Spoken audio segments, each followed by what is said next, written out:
tem gente que sempre questiona, né? Ah, por que não consciência humana? E aí eu acho que as pessoas precisam fazer uma reflexão. E nós temos uma bancada preta aqui hoje, né? Coincidentemente, isso é muito bom. Graças a Deus. Graças a Deus. Vamos lembrar que dos 12 milhões de pessoas expatriadas do continente africano, 5 milhões vieram para cá, para o Brasil.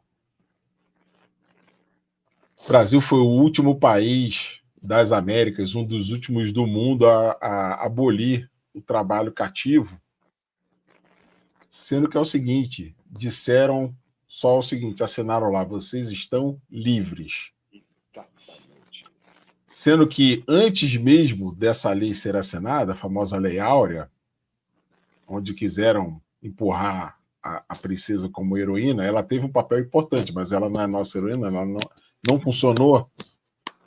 Não funcionou não colou, né? Não colou. A gente tem que lembrar que antes disso já existia a lei de terras. Pessoas negras não poderiam ser proprietárias de terras. Havia um atestado de pureza para acesso ao serviço público, de pureza racial. Pessoas negras não poderiam ser servidoras públicas. Havia a proibição de pessoas negras frequentarem a escola. E depois da queda do Império com a República, no seu início, pouca coisa mudou. Tinha as famosas leis de vadiagem. Então, se você não tinha terra e não tinha educação, o que era a lei de vadiagem? Se você não tivesse renda suficiente para sustentar a sua família, ou se você estivesse praticando alguma atividade relacionada à cultura negra, tocando samba, jogando capoeira, a pessoa ia para a cadeia. Isso desencadeou um processo de superpopulação de pessoas negras nas cadeias que perdura, infelizmente, até hoje. Até os anos 1940, nós tivemos leis de imigração que restringia a entrada de pessoas africanas e asiáticas, priorizando pessoas norte-americanas e europeias para tentar comandar um processo de embranquecimento da população.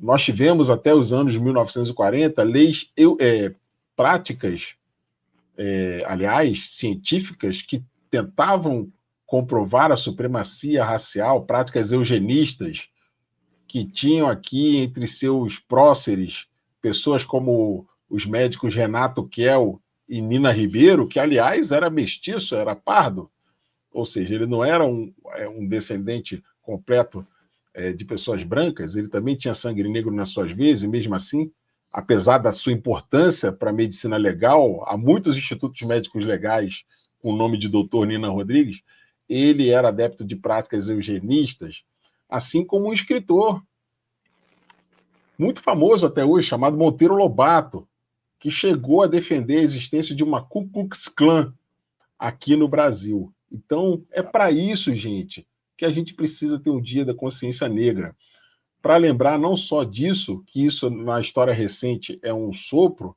mas também para lembrar de pessoas como o menino João Pedro, como a menina Agatha Félix, como a jovem Kathleen Romeu e tantos outros que tombam nas periferias brasileiras, que para as autoridades não é território a ser protegido, a ser assistido, a ter políticas sociais, políticas públicas, é território hostil, é território inimigo.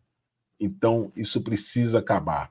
E por isso, a nossa heroína não é a princesa. O nosso herói se chama Zumbi dos Palmares.